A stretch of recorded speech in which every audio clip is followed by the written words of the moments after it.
Yamunatiravanachari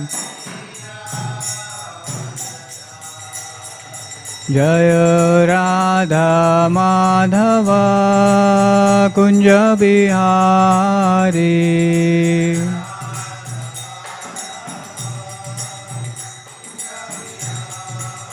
Jaya Radha Madhava Kunja Bihari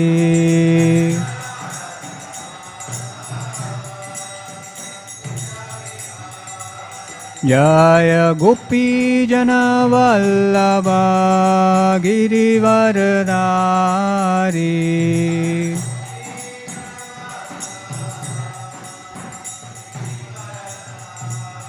Jaya Gopi Jana Vallabha Girivardhari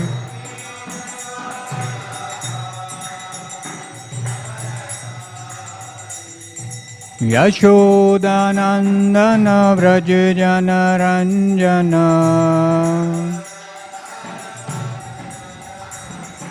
Yashodanandana Vrajjana Ranjana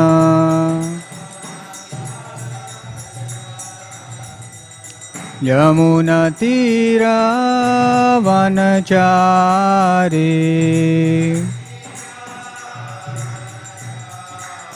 Yamunatira Vanachari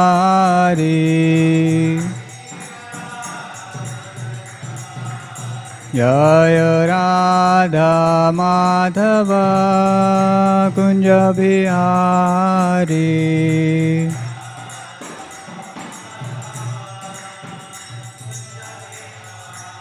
Jaya Radha Madhava Kunja Bihari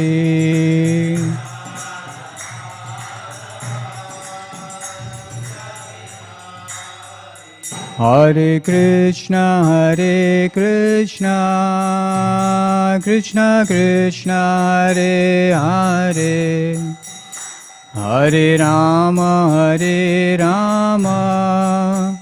Rama Rama Hare Hare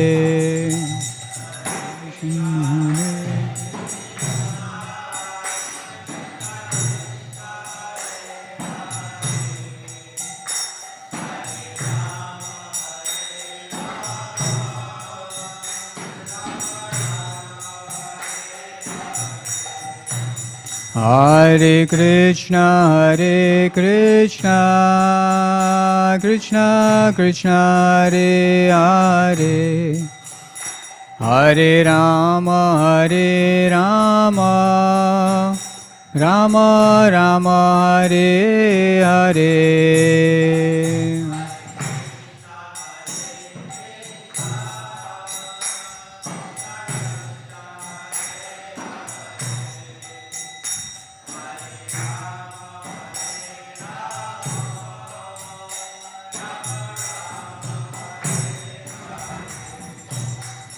Hare Krishna Krishna Krishna Hare Hare Hare Rama Rama Rama Hare Hare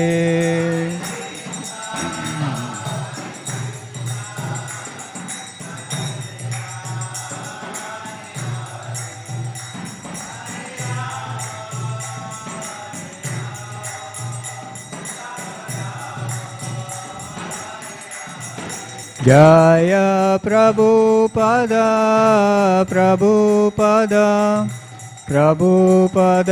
Srila Prabhupada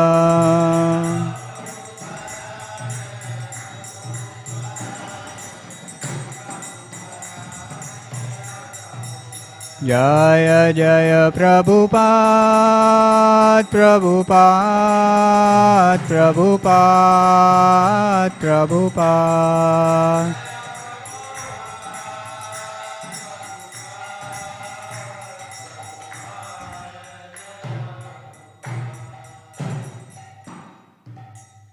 Jai Om Vishnupad Paramhams Parivrajak Ashtotarshad Shri Śrīmad Divine Grace A.C. Bhaktivedanta Swami Srila Prabhupada ki Granthra Śrīmad Bhāgavatam ki Nitai Gaur Premanande.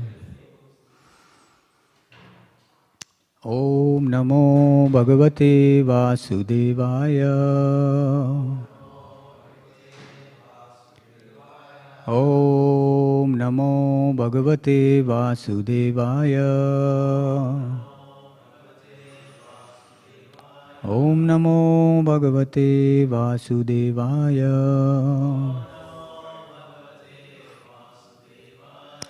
So today we are reading from Śrīmad Bhāgavatam, Canto 9, Chapter 5. Chapter is entitled Durvasa Muni's Life Spared. Text number 21 and 22. So text 121 we can repeat. Karma vadatametate gayanti swastriyo muhu kirtim parama punyam cha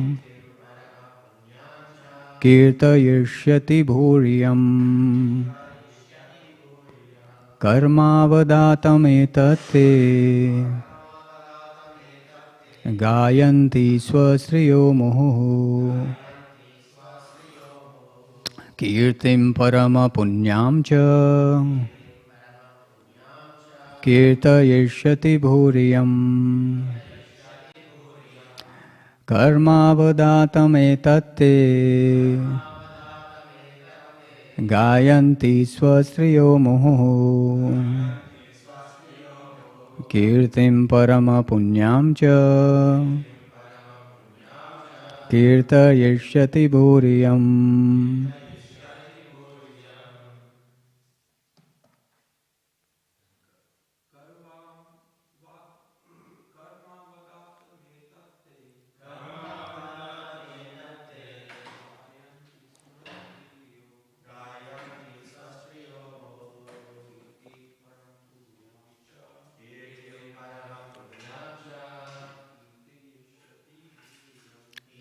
Kirtayishyati bhuryam karmavadatametatte gayanti swastriyo muhu punyam cha kirtayishyati bhuryam karmavadatametatte gayanti swastriyo muhu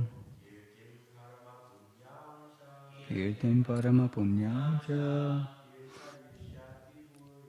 kirtayishyati bhuryam karmavadatametatte gayanti swastriyo muhu kirtim parama punyam cha kirtayishyati bhuryam. Okay, synonyms. Karma, activity. Avadatam, without any tinge. Etat, all this. Te, your. Gayanti, will sing. Swastriyaha, women from heavenly planets. Muhu, always. Kirtim, glories. Parama punyam, highly glorified and pious. Cha, also. Kirtayishyati, will continuously chant. Bhu, the whole world. Yam, this. Translation by Srila Prabhupada. Srila Prabhupada ki jai. All the blessed women in the heavenly planets will continuously chant about your spotless character at every moment, and the people of this world will also chant your glories continuously. So there is no purport. We'll move on to text 22. Shri Shuka Vacha Evam Sankirtya Rajanam Durvasa Paritoshitaha Yayau Vihaya Samantrya Brahma Lokam Mahaitukam. Translation and purport by His Divine Grace, A.C. Bhaktivedanta Swami Srila Prabhupada. Translation. Sri Shukdev Goswami continued, thus being satisfied in all respects, the great mystic yogi Durvasa took permission and left, continuously glorifying the king. Through the skyways, he went to Brahmaloka, which is devoid of agnostics and dry philosophical speculators. Purport. Although Durvasa Muni went back to Brahmaloka through the spaceways, he did not need an airplane. For great mystic yogis can transport themselves from any planet to any other without any machine. There is a planet named Siddhaloka whose inhabitants can go to any other planet because they naturally have all the perfection of yoga practice. Thus, Durvasa Muni, the great mystic yogi, could go through the skyways to any planet, even to Brahmaloka. In Brahmaloka, everyone is self-realized. And thus, there is no need of philosophical speculation to come to the conclusion of the absolute truth. Durvasa Muni's purpose in going to Brahmaloka was apparently to speak to the residents of Brahmaloka about how powerful a devotee is and how a devotee can surpass every living entity within this material world. The so-called jnanis and yogis cannot compare to a devotee. That's end of purport. Om Agyantimirandasya Jnananjana Shalakaya Chakshurunmilitam Yena Tasmai Shri Gurve Nama Shri Chaitanya Manobhishtam Sthapitam Yena Bhutale Swayam Rupa Kadamayam Dadati Swapadantikam. Jai Shri Krishna Chaitanya Prabhu Nityananda Shri Advaita Gadadhara Shri Vasadi Gaur Bhakta Vrinda. Hare Krishna, Krishna Krishna, Hare Hare, Hare Rama, Rama Rama, Hare Hare. So, taking blessings from His Grace Hari Shauri Prabhu, so we can speak something to please Guru Parampara and Krishna. So here in this chapter, we see that how Durvasa Muni actually realized how elevated a devotee of Krishna is. In the beginning of this pastime, we see how proud Durvasa Muni was because of his status as a renunciate and also because of his mystic powers. So anything material makes us proud, and bhakti is totally opposite. It makes us humble. Krishna is so expert that he arranges a devotee's life in such a way that the devotee will become humble. As we know, the famous saying in English, pride comes before fall. So we fall down in our lives so many times. Some fall downs are small, some are very big, that others can also see. But there are so many fall downs in our daily life, even for beginning devotees. Every day there are so many fall downs in one sense. Even if we don't think about Krishna for one moment, that's in one sense a fall down from the pure spiritual platform. Because the pure spiritual platform is given here in Śrīmad Bhāgavatam and Bhagavad Gita. Satatam kirtayanto mam yatantascha dridavata. Always chanting my glories, always thinking about me. So all these characteristics of a pure devotee are given. So anything less than the 100% bhakti is in one sense a small fall down or a big fall down from the pure level. So once we reach that pure devotional level, then we can actually feel the bliss all the time, continuously. As described in Nectar of Devotion, we reach higher and higher stages of bhakti, bhava and prema, and then our devotion to Krishna, our surrender, and as a result of that, our happiness becomes constant. It's like sthayi bhava, it stays with us. But initially, because of anarthas in our heart, we are sometimes blissful, sometimes morose, like that. So it's not steady. So even if we are happy for little while in bhakti, that's a proof that bhakti is actually everlasting. And we can aspire for higher pleasure. Because we don't see materialists jumping around early in the morning. So in the morning, usually people have to force themselves to wake up, unless there is some special event, some match they want to watch, or there's a concert they want to go to, or they want to travel somewhere. Unless there is like a special event, people usually force themselves to wake up, and they have to take some, coffee, etc., to push themselves to go through the day. So it's not very exciting. But for devotees, at least sometimes, we want to wake up and go to Mangalarti and see the beautiful Lord and attend kirtan. I remember when I first came to Bhakti, it was close to Janmashtami time, and then it was just a few days before Janmashtami I started coming regularly to temple, and then I went through the whole festival period, Janmashtami, Prabhupada's Vyasa Puja. And then after a couple of weeks, I came to attend morning Guru Puja.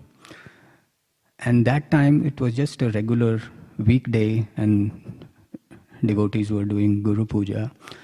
So I thought it was another festival day because I had attended the whole festival period, those few days, and devotees were happy and dancing and chanting.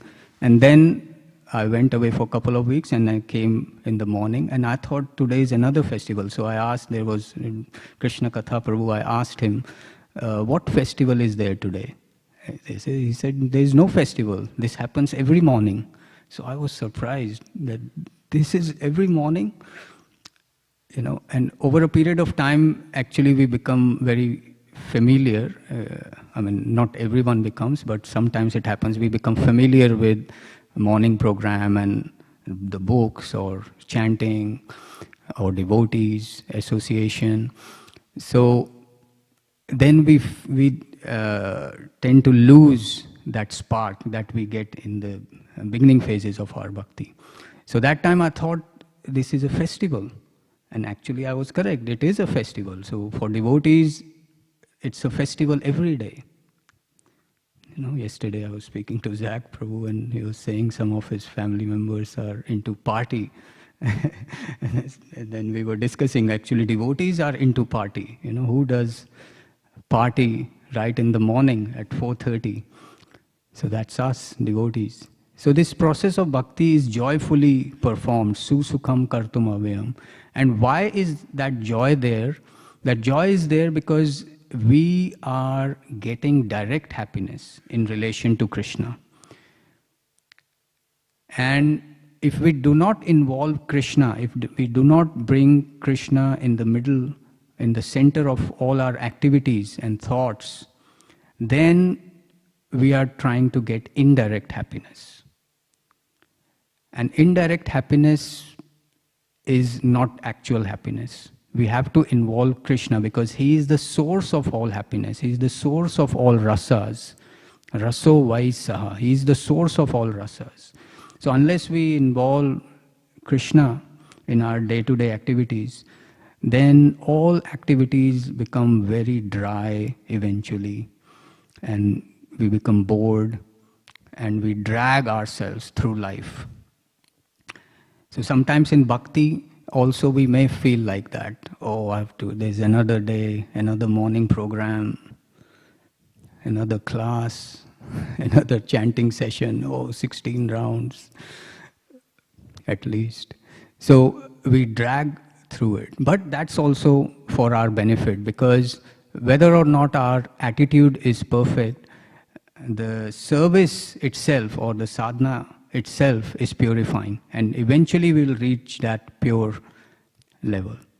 So one time I've heard from devotees, there was a pastime, I think in New York, Prabhu can confirm that one devotee, I think he went to the post office to post some letters from the temple. He went to the post office and he came back and told Prabhupada that I didn't feel like going and doing that service.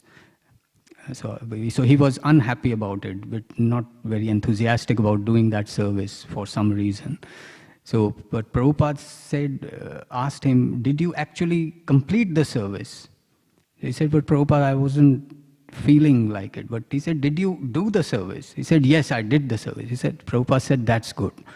At least you did the service. Because when we complete a service, or even start a service, the purification process is merged with that service. Because we are doing devotional service voluntarily.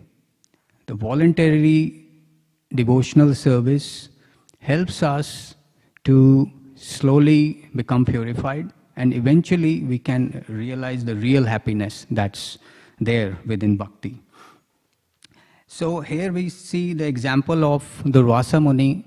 Initially, he was very upset with Amrish Maharaj, that how could Amrish Maharaj have water before serving him and his disciples? He became very upset. But eventually we see, now he's very satisfied. And here in verse 22, Shukdev Goswami is saying that, thus being satisfied in all respects, the word given here is paritosha, paritoshita, being satisfied in all respects. So initially he was upset with Amrish Maharaj, but now he is fully satisfied. So this is a proof of the statement that when we say that if we perform devotional service, we will please everyone. We have heard that famous example from Śrīmad Bhāgavatam. There is a famous shlok, Yatha tarur moola nishechanena tripyanti tat skanda bhujopashaka. When you water the root, all the parts of the tree become nourished. The twigs, the leaves, the branches, the main stem. So everything, all the parts become nourished. So Krishna is the root, and devotee by performing devotional service is satisfying Krishna. And all the other living entities are Krishna's parts and parcels. So eventually they will become pleased. So in this example, like sometimes when we come to devotional service, we think, oh, our family members are not happy that we are performing this.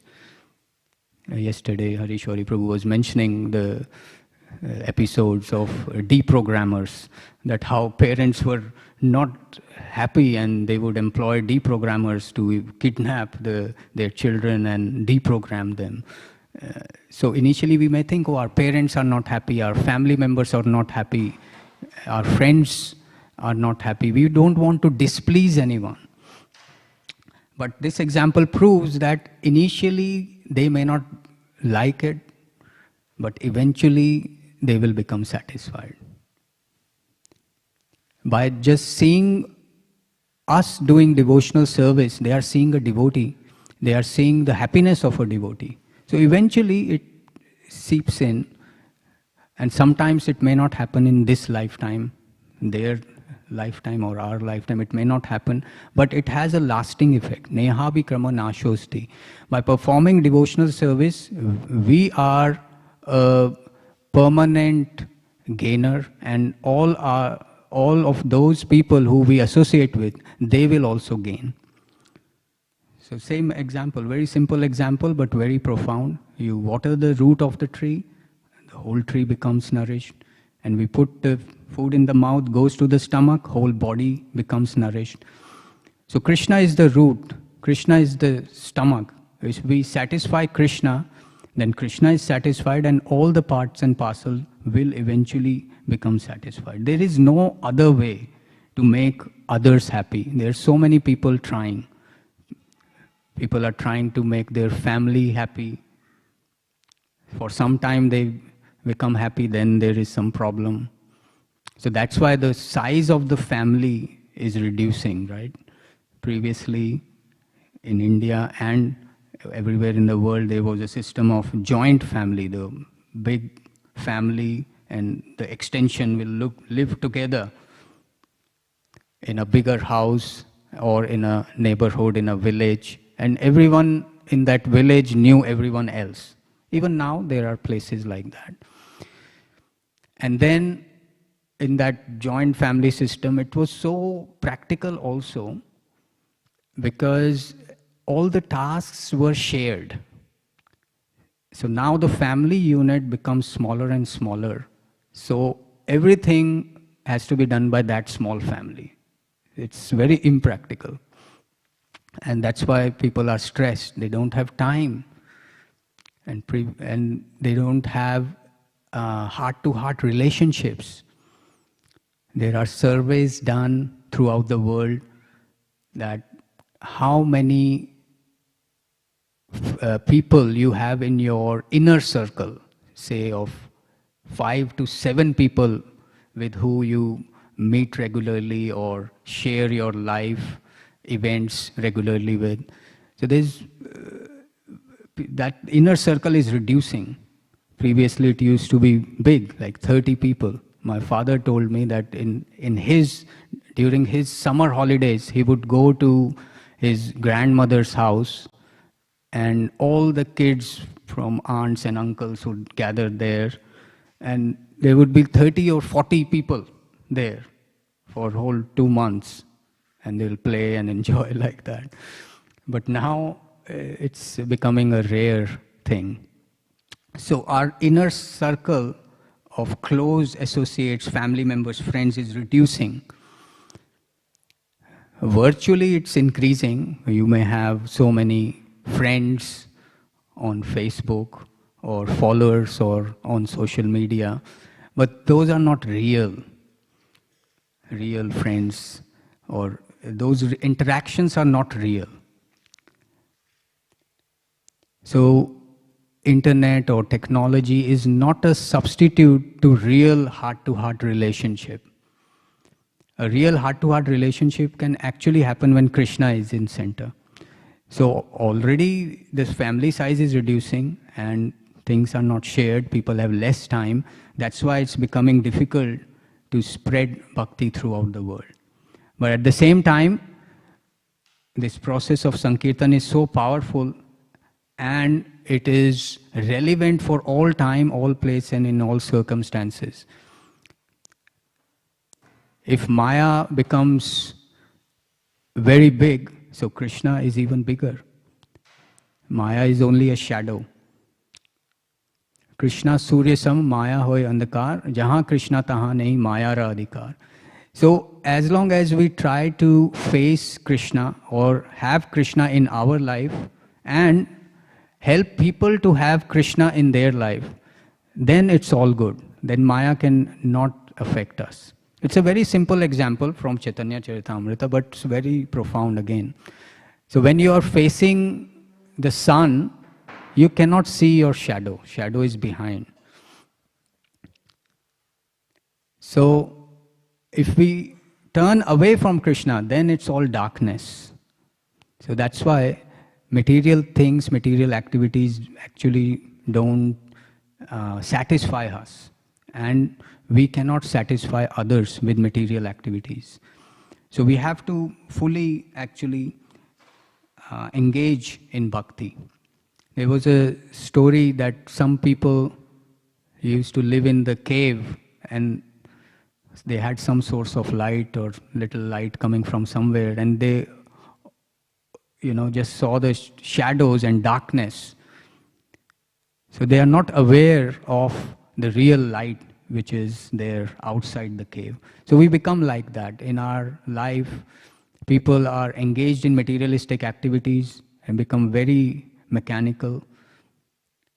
I think in the Searching for Vedic India, Devamrita Maharaj's book is written, you study, work, buy, and then one day you die. Study, work, buy, consume, and die. So it's very mechanical and boring life. But a devotee externally, he may be doing all these things, but because Krishna is there in a devotee's life, so everything becomes very dynamic. If a person is studying or working or has a family, everything becomes really enlivening. It gives some meaning. There is a purpose in life. If this is a question, if we ask most people, it will be difficult for them to answer. I think in that book, Vaisheshika Prabhu's book, 4 questions. I think this is one of the questions. What is the purpose? Is that right? Yeah. What's the purpose? I've asked this question to a few new people, and all the time I've seen they can't answer it. And they say, oh, it's a good question. What's the purpose of your life in long run? We are not asking what's the purpose of your this day or today. I have to do some shopping, that's the purpose of today, or I have to go to work.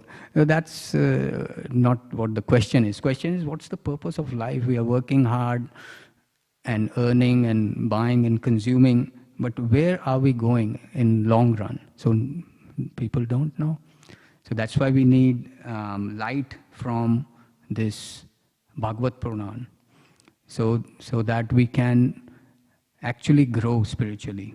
And here in Bhagavatam, it's written that Kali-yuga is such a dark age, and unfortunately, somehow we are here because we had a desire to see that darkness of Kali-yuga.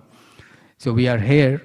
But a good thing about Kali-yuga is just by chanting the Hare Krishna mantra or taking part in the Sankirtan movement, we can go back to Godhead, go to Krishna very quickly.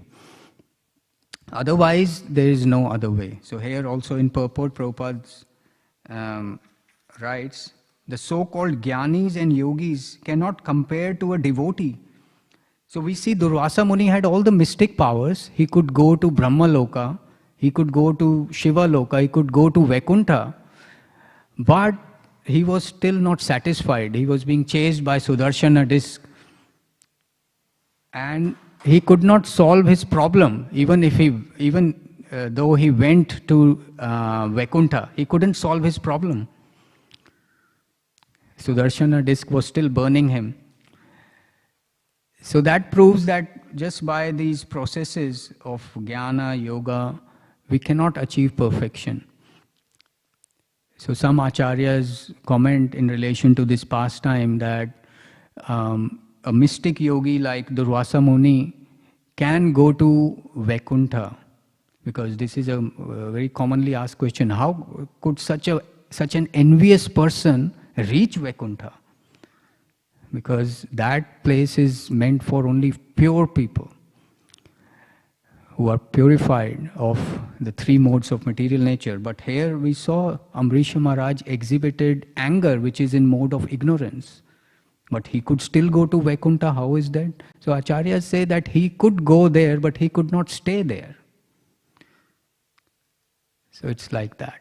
So sometimes a king brings different types of magicians and other artists to please their ministers or people in their kingdom or the court. They bring some magicians for just a short time and then they go away. These magicians and artists don't have a permanent place in the palace or the court of a king. So in the same way, people like Durvasa Muni could go there by, of course, sanction of Narayan, otherwise no one can enter there. So he could go there, but he could not stay. And it was just for the entertainment of Vaikuntha Vasis. So like that. So then he had to come back and pay his obeisances to Ambarish Maharaj. And we discussed in previous classes that the only remedy, only solution of offending a devotee is that you beg for forgiveness in front of that devotee. There is no other way. Even Krishna cannot protect us. He cannot save us from the effects of an offense. So Durvasa Muni, in the end, he did the right thing. He surrendered to Ambarish Maharaj.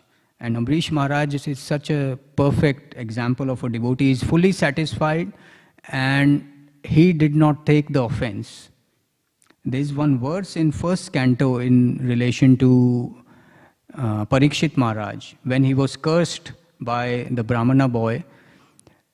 And Parikshit Maharaj thought, okay, this is a curse. And he was actually a pure devotee and he could counteract that curse, but he did not. And in that relation, there's this verse that a devotee never counteracts. And there the word is hata api. Even if someone wants to kill a devotee never retaliates. Because this retaliation is our great enemy. We see in the war all around the world, that country did this to us, so we have retaliated. And the other country thinks, because they did this, now we will retaliate. So that's going on. So that's going on in the world. That's why there is so much unrest. We have a situation in the world where there is no peace. And when there is no peace, then it becomes a bit harder to do activities of bhakti and the spiritual activities. So devotees are working very hard to create a situation so that people can perform hearing and chanting easily. So that's our whole hard work of devotees. We have this temple, we have crossways, we have different preaching programs, bhakti vrikshas. So devotees are working hard to create the atmosphere and opportunity for people to perform hearing and chanting. So that's the whole point of all this hard work. And it pays, because in Krishna's record, Krishna sees. Of course, in the morning we read the scores. But each spiritual activity is being recorded. Not only the book distributed or prasad distributed. Everything is recorded. Okay, this devotee interacted nicely with other devotee, or small services, you collect the mats and put it back. Everything is being recorded, and slowly it adds up. There is no loss or diminution. So this is the beauty of bhakti. So a devotee is so glorious, and here we see that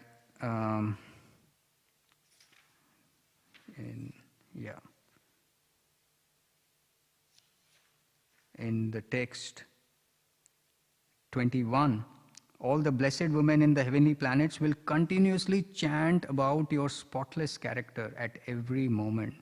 And the people in the world will also chant the glories continuously. So the real fame comes with bhakti. A devotee is actually really glorified. Those who have done little bhakti or more bhakti, they are always glorified. That's why we see when we have disappearance days of previous acharyas or other devotees, we glorify them on their appearance and disappearance, because whatever they have done is actually glorious and worth glorification. The devotee is so great that even Krishna wants to glorify a devotee.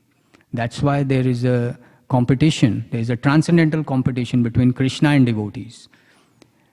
Devotees want to spread glory of Krishna. That's why we have pastime of Rajasuya Yagya in Śrīmad Bhāgavatam, 10th canto. So there are different goals which can be reached by performing Rajasuya Yagya. But Yudhishthir Maharaj told Krishna that I am doing this Yagya only to glorify you. So devotees work very hard for Krishna's glorification. And then in reciprocation, Krishna also works hard to increase a devotee's glory. We know the pastime of Madhavendra Puri.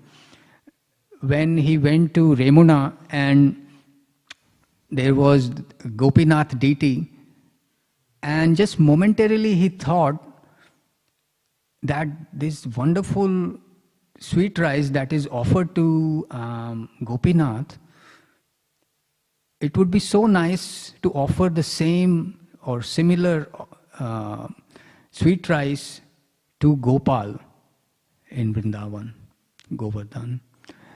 So he just thought momentarily. But because of his elevated devotion, he thought, oh, this thought of thinking of the sweet rice before it's offered to the Lord, it's actually offense. He thought like that. And that's why he left from there without tasting the prasad after it was offered. He did not taste it and he left. And he slept in a marketplace. And then in the dream of the pujari, Gopinath came and told him that actually I have, I think 12 pots were offered and one pot was hidden behind the dress of the deity. And pujari saw this dream and Gopinath said, I have hidden this pot of sweet rice for Madhavendra Puri, just give it to him. And pujari was surprised to see such a dream. He quickly purified himself, entered the deity room and actually saw there was that pot. And then he went to the marketplace and started shouting, oh, who is Madhav Puri, Madhavendra Puri? Lord has actually stolen this pot of sweet rice for you. So then Madhavendra Puri came and then he took the sweet rice. And Madhavendra Puri thought that deity actually stole this pot for me. When in the morning everyone will talk about this. A devotee never wants himself glorified. But Lord makes a situation that the devotee is glorified. So what he did not wait for the morning. His initial plan was in the morning I would go to Puri. That's what his plan was, to get chandan and karpur, a camphor. So at night itself he left. After he got that sweet rice, he left. But then it's mentioned in Chaitanya Charitamrita that the fame of a devotee reaches before the devotee reaches a place. So devotees in Puri already knew about Madhavendra Puri. Because Krishna is working very hard to glorify his devotee, to make the fame of his devotee widespread. Just like devotees are working hard. So it's a transcendental competition. And when Krishna reciprocates, devotee feels even more enthused to serve Krishna and increase Krishna's glory. And this goes on and on. There is no limit to that. In the material world, the so-called service brings so much pain. This prayer is given in Chaitanya Charitamrita that from so many lifetimes I have tried to serve these material senses and material desires. Kamadi nam katina katida durnedesha. That there is no cessation, there is no end to trying to satisfy your material senses, but actually senses are never satisfied. They are always demanding. The senses never say, okay, now I am satisfied, you are free. We are actually a perpetual, we are in bondage perpetually. And na trapa no pashanti, the senses are not satisfied and there is no peace. And they ask for more. So this is how material life works. We can try to satisfy someone, but they will never be satisfied. So material service goes, the servant serves the master for some material remuneration. The master is not fully satisfied, he wants more service, and the servant is not satisfied, because if the remuneration stops, the service also stops. But bhakti is ahituki apratiyata. There is no material motive, and because there is no material motive, it is apratiyata. It cannot be stopped. It goes on and on and on. So this is the pure devotional service platform, which is brought here to us in Kali-yuga by Chaitanya Mahaprabhu and Nityanand Prabhu. Vande Shri Krishna Chaitanya Nityanandau Sahoditau Gaudode Pushpavantau Chitrau Shandau Tamonudau. So this is the second verse of Chaitanya Charitamrita, first chapter. So there it's given that Chaitanya Mahaprabhu and Nityanand Prabhu have come just like the sun and the moon. Usually sun and moon are not, they don't arise simultaneously, but this time they have. Chaitanya Mahaprabhu is compared to the sun and Nityanand Prabhu is compared to the moon. They have simultaneously arisen on the horizon of Gaudadesh or Bengal. So usually sun rises in the east, so Bengal is in the eastern part of India. And so Chaitanya Mahaprabhu appeared there in Navadvip Dham, Mayapur. So Chaitanya Mahaprabhu and Nityanand Prabhu have actually come to bestow their mercy and their blessing. And Tamo Nudau, to dispel, to get rid of all the darkness. So this is the dark age. And then Krishnadas Kaviraj Goswami explains what is the darkness. And he compares darkness to the cheating process, Kaitava Dharma. So anything related to dharma, artha, kama, or even moksha is actually cheating religion. Right? In this beginning of Bhagavatam it is mentioned. Dharma projita kaitavotra parmo nirmat saranam satam. So this cheating sort of religion, which is based on just mundane ritualistic religiosity, economic development, sense gratification, or even attempts for liberation, that is cheating religion, because these are called purusharthas, the 4 goals of human life. But the real goal is prema pumartho mahan, the 5th goal, the goal of love of Godhead. That's the real goal of life. So if we are progressive towards that goal, then our life has meaning. There's this example when if most of us have been in the plane, when you are sitting in the airplane, you feel you are just sitting there, you can sleep and take a nap, and then you feel, oh, I'm sitting for so long if it's a long flight and you need some movement. We think that we are very stable and steady, but actually the plane is going very fast. What's the speed of the plane, the regular commercial plane? Anyone knows? 900? 900 to 1000 miles per hour. Okay. So that's very fast. But we think we are just stationary. We are sitting, not moving. So same way in bhakti, sometimes it seems to be like that. Oh, my bhakti is not moving. If we are properly situated, then we are actually moving very fast. If we are properly situated means we are under guidance of our Shiksha Guru, Diksha Gurus, and we are performing devotional service. We are fully engaged in devotional service. Then we are definitely going very fast. This is one thing, we have to be fully engaged in devotional service. We should have a lot of devotional service. It doesn't mean we should be running around all the time and no time to sit down and read or meditate. But we should be fully engaged. There is a difference. Full engagement can be very steady and enlivening. But sometimes, especially in young age, I remember when I joined ashram, I was not that young, I was 27, 28. But I remember I had a lot of passion and I would always run around. I remember just before joining, or just first few days of joining ashram, our ashram leader that time, Nanda Mandir Prabhu, he said, you should get a good pair of shoes. I said, okay, why is that? He said, because once you join, you have to run around quite a lot. Because if you see, most of you are living at your home, everything is available, okay, in the next room or the next to next room. But here, if brahmacharis stay in temple, they may stay there. It's a big house. It's a big house. It's a whole house for brahmachari. Their service may be in one place.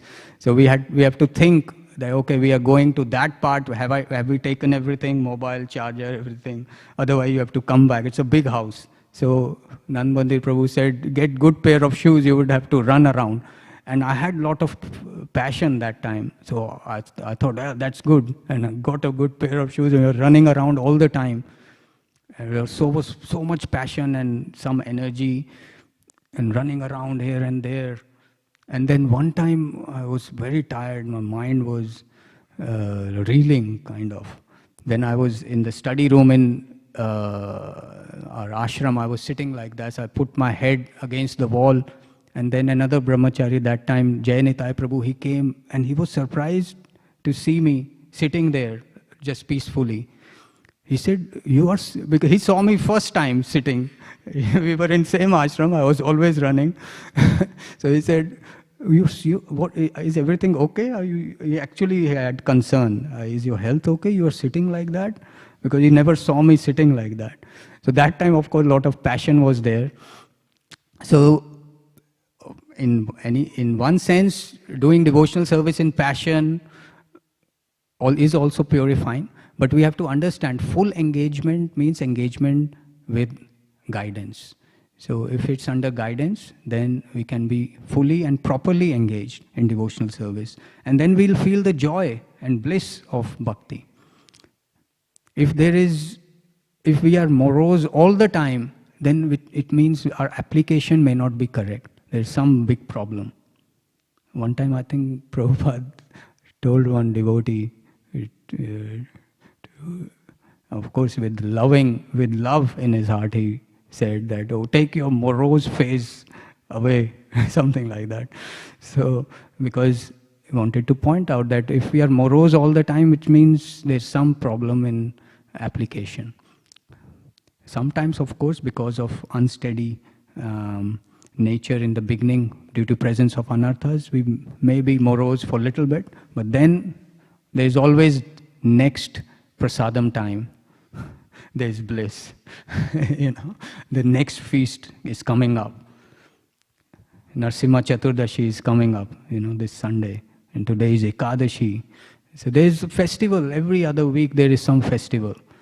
So we can't be morose all the time. It's not possible, actually. We can try, but don't have to try, but we can even think how to do it. It's not possible. If you are in association of devotees, it's not possible to be morose all the time.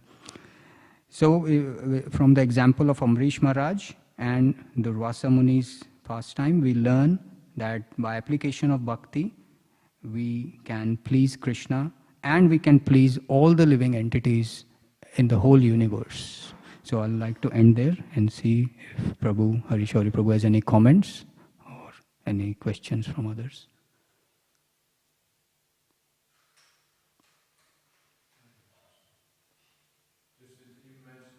Devasa Muni.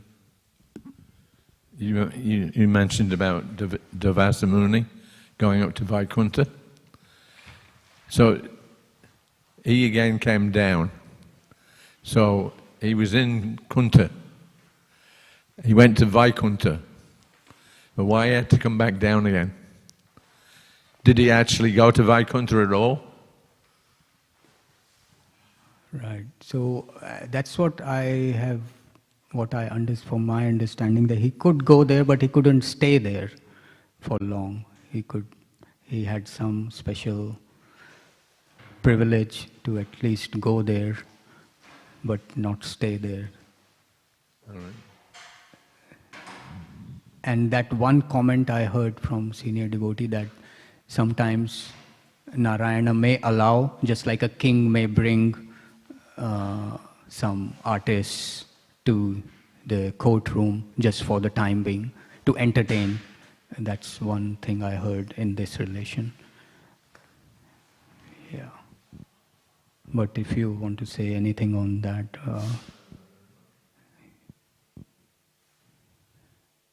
that's all I've heard.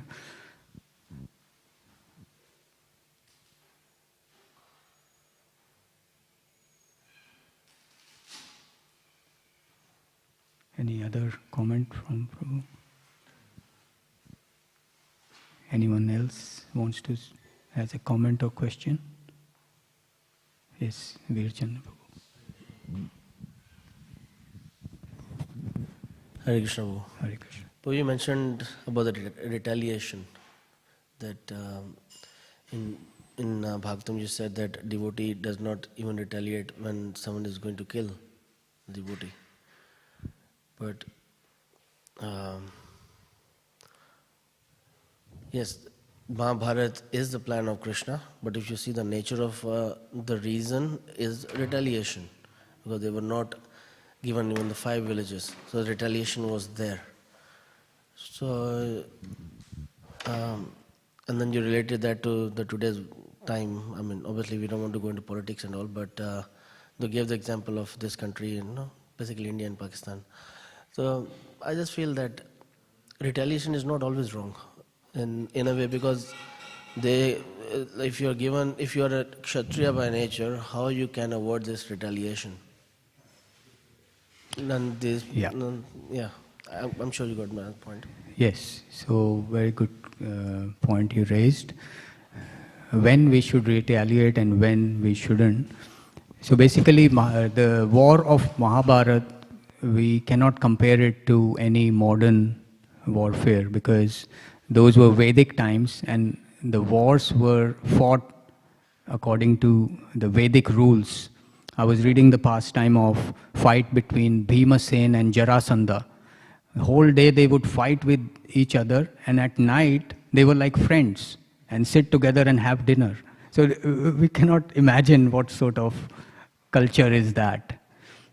They were so, even Jarasandha is a demon, but because of the time and the environment, even he would fully follow the Vedic etiquette and rules of the war, the codes of conduct of a war.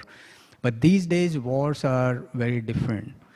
So we can't compare exactly, but at the same time we can take some principles. So in the war of Mahabharata, yes, it was a retaliation, but the Pandavas tried everything to avoid the war. That's why when you see the setting the scene, Prabhupada has put that setting the scene even before preface and introduction in Bhagavad Gita, so that people can understand why Mahabharata war was there.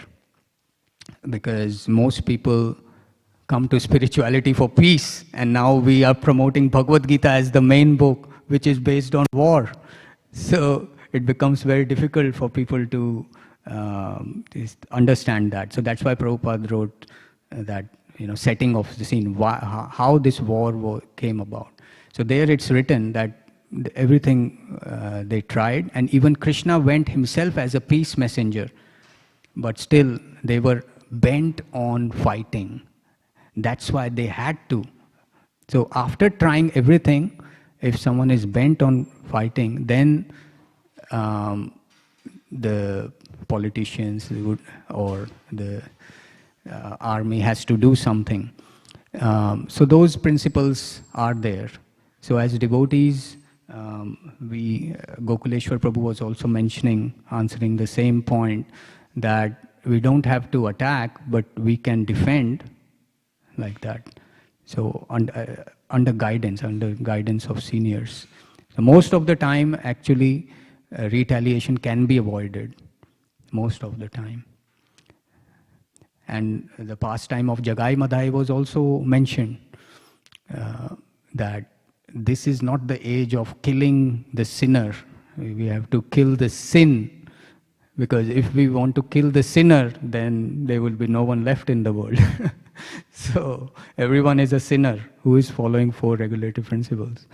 Therefore, breaking the principles has become the norm. So everyone is a sinner.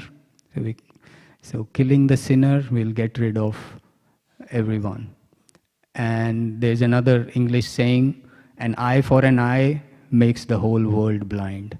So we try to avoid retaliation, war, as much as possible. But when it's you have to protect yourself. That's also our duty. We should try our best to protect our body, our family, our community as far as possible. I hope that answers, or seniors can comment on that. On the same point, Arjuna didn't want to fight still, because he was put in delusion, so that Gita had to come. So this is another reason why we had to. Yeah, that's the main thing. Krishna wanted the war, and Bhagavad Gita had to be spoken. So That's right. these are the main reasons, actually. Can I ask you something, Prabhu? Yes. How to absorb our mind in the lotus feet of Krishna all the time, other than chanting? Any other way in your experience? In my experience, I think there is no other way. In the 8th chapter of Bhagavad Gita, in many purports, in the many shlokas there, the word smaran is there, thinking of Krishna. But in the purports, Prabhupada has written the chanting the Hare Krishna mantra, and he has written the full Hare Krishna mantra in the beginning of 8th chapter. So basically, and in Brihad Bhagavatamrita also it's given that when we chant, especially in Kali-yuga, our tongue is engaged and our mind is also engaged. So it's especially for Kali-yuga, because we cannot sit peacefully. Upadruta, the mind is agitated. So when we chant, then tongue is engaged, our ears are engaged, and our mind is also engaged. So it's a superior process. Chanting is a superior process. Someone may think, oh, what are you chanting loudly like this? We just meditate. Maybe you are not pure enough to meditate. No, actually, chanting process involves hearing and meditation. It's given in Brihad Bhagavatamrita. When Gopakumar goes up to higher planets, Tapoloka, where and other lokas, Siddha Loka. So there are meditators. They would meditate. Their meditation was so intense that on the Lord that they were actually changing their body similar to Lord's body. Their meditation was so intense. But Gopakumar was not satisfied there because he was a Brajvasi. He still wanted to go to a higher planet. And one of the residents there, one Muni, told him that, why do you want to go? Meditation is higher. But then Gopakumar, in that section, it's given there that the practical proof how chanting is superior, actually. So there is no higher way. And actually there is no other way for us in Kali Yuga. Kaler dosh nede rajan asti eko mahan guna. There is only one good thing, that by chanting we can get purified. So that is the only thing. So that's some. Also get peace of the heart. Yes. Tongue and ear, and then goes into the heart. Yes. And Krishna sitting there, he is pleased with it. Yes. Thank you.